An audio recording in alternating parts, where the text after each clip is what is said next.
بتقولي انا حكيت له على كل المشاكل اللي بتحصل في البيت، شاركته كل المشاكل اللي بتحصل بين ماما وبابا وقد ايه الحاجات ديت مأثرة على نفسيتي.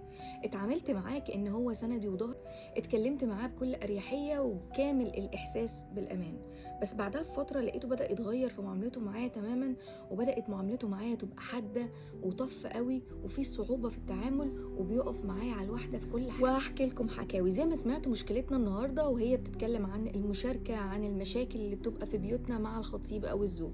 من أكبر الحاجات الغلط اللي بيقع فيها أغلب البنات الصغيرين في السن، أو اللي ما عندهمش معلومات أو اللي ما عندهمش نضج، والمفروض إن الأمهات تكون في البيت مفهمة حاجة زي كده، إن كل الأسرار بتاعة البيوت ما ينفعش تتم مشاركتها مطلقا مع الزوج أو الحبيب أو الخطيب، والعكس صحيح برضو، ما ينفعش مشاركتها مع الزوجة أو الحبيبة أو الخطيبة. ليه؟ لأن مش كل الناس عندها جاهزية إن هي تعرف تتعامل معانا وتشوفنا بشكل مختلف بره البيئة اللي احنا جايين منها.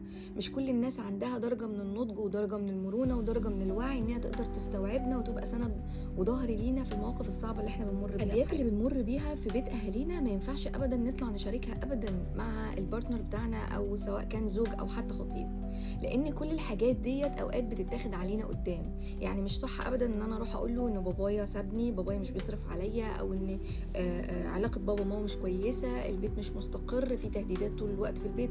مش صح أبدا إن أنا أصدر له الصورة دي، ومش من حقه أصلا كمان إن هو يعرفها. يعني هو مش من حقه يعرف مدى عمق علاقتي بأهلي، مدى عمق علاقتي ببابايا، مدى عمق علاقتي بمامتي. دي علاقة خاصة بيني وبين أهلي، ملوش حق خالص لا هو ولا هي إن هم يعرفوا مدى عمق العلاقة دي واصلة لحد فين. وطبعا الحاجات دي بتكون موضحة بتعاملاتك انت من البداية، اصلا مش بتشاركي المشاكل اللي بتحصل بينك وبين اهلك، وانت من البداية بتتعاملي مع اي تحدي بيحصل بينك وبين اهلك ان دي حاجة خاصة بينك وبين اهلك.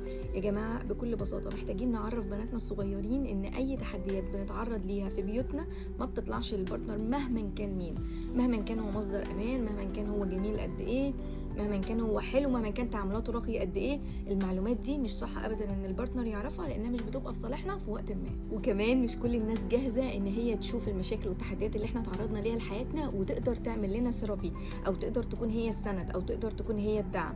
في وقت من الاوقات في ناس كتير جدا ما بيقدروش يشيلوا الشيلة دي عننا وما بيقدروش يتحملوها.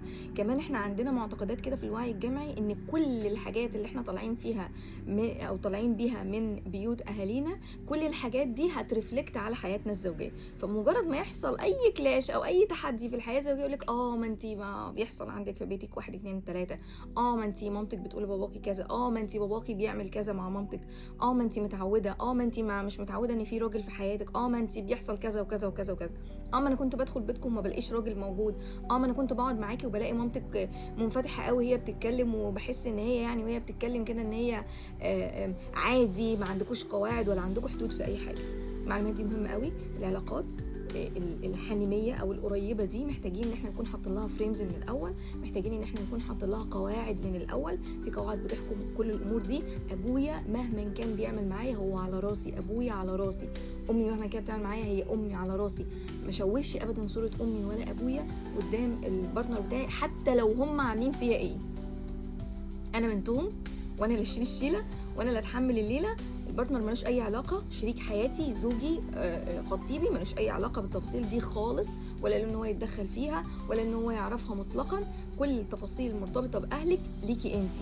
اهلك بيعاملوكي معامله مش كويسه مش مرتاحه فيها قدام اي حد بره، هم اهلك على راسك، اللي هم بيعملوه انتي متقبلاه، بتحبيهم، شايله الحاجات الحلوه اللي هم قدموها لك في حياتك على راسك. ما بتبينش ابدا اي عيوب او اي مشاكل لاي طرف خارجي، سواء الزوج او حتى اهل الزوج.